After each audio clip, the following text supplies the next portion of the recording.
मराठी पाऊल टाकत आलो दनादना, हे मर्द मराठे आम्ही आलो रे दुश्मना. ये ये ये वाघाची चाल आमची सिंहाची गर्जना. मित्रांनो, हे गाणं ऐकलं तर तुमच्या लक्षात आलंच असेल. 2009-10-11चा काळ होता. संपूर्ण महाराष्ट्रामध्ये ज्याच्या नावानं वातावरण दणाणून सोडलं होतं. शिवछत्रपतींचा इतिहास पुन्हा एकदा महाराष्ट्रामध्ये घडतोय की काय अशा पद्धतीची परिस्थिती निर्माण झाली होती.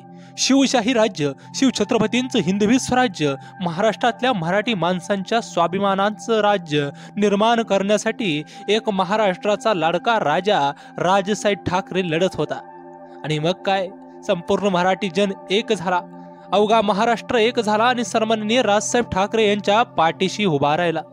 आणि त्यातूनच खऱ्या अर्थानं महाराष्ट्रामध्ये पुन्हा एकदा मराठीचा नाद घुमू लागला. अवघा महाराष्ट्र गरजू लागला.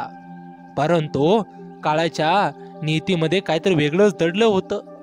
प्रत्येकाच्या आयुष्यामध्ये यश अपयश येत असतं आणि अपयशामागून यश येतच असतं. परंतु गेल्या 10 वर्षामध्ये त्याच राजसाहेब ठाकरे यांना संघर्षाचा सामना करावा लागला. परंतु संघर्षाला भिवून जाईल तो राज ठाकरे कसला. संघर्षाच्या छताडावरती बसून प्रत्येक परिस्थितीला 2 हात करत गेली 18 वर्ष झालं महाराष्ट्र नवनिर्माण सेना कोणत्याही सत्तेत न बसता आपापल्या पद्धतीनं आपल्या वाटेवरती संघर्ष करतोय. कोणत्याही प्रकारचा आर्थिक सामाजिक ताकद पाठीशी नसताना फक्त आणि फक्त महाराष्ट्रातील तरुणांच्या डोक्यामध्ये मराठी प्रेमाची जी बीज राजसाहेब ठाकरे यांनी रोवली, त्या बीजावरती, त्या प्रेमावरती महाराष्ट्र नवनिर्माण सेनेची अखंड वाटचाल सुरू आहे. आणि त्याच अखंड वाटचालीच्या प्रेमाला अनुसरून सन्माननीय साहेबांनी काल निर्णय घेतला.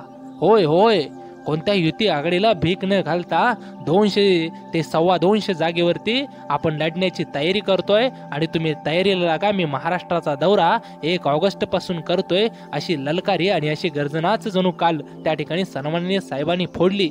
आणि मग काय, महाराष्ट्र नवनिर्माण सेनेचा कार्यकर्ता, महाराष्ट्र सैनिक सज्ज झाला, आनंदाने गेला, रोमहर्षित झाला आणि आपल्या साहेबांनी शब्द काढलाय. त्या शब्दाला जागून आपण साहेबांच्या मनातील महाराष्ट्र साकार करण्यासाठी झटायचं, लढायचं, हार पत्करायची नाही.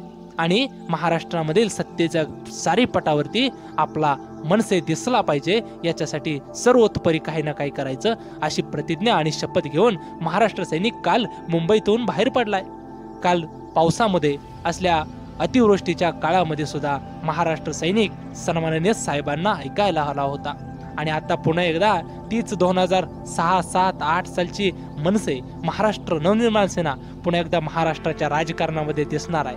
मनसे पुन्हा एकदा कात टाकते. मनसे पुन्हा एकदा महाराष्ट्राचा स्वाभिमान, मराठीचा अभिमान, पुन्हा एकदा हिंदवी स्वराज्याचं, शिवछत्रपतींचं स्वप्न या महाराष्ट्राच्या मातीमध्ये थाकवण्यासाठी पुन्हा एकदा येत आहे महाराष्ट्र नवनिर्माण सेना.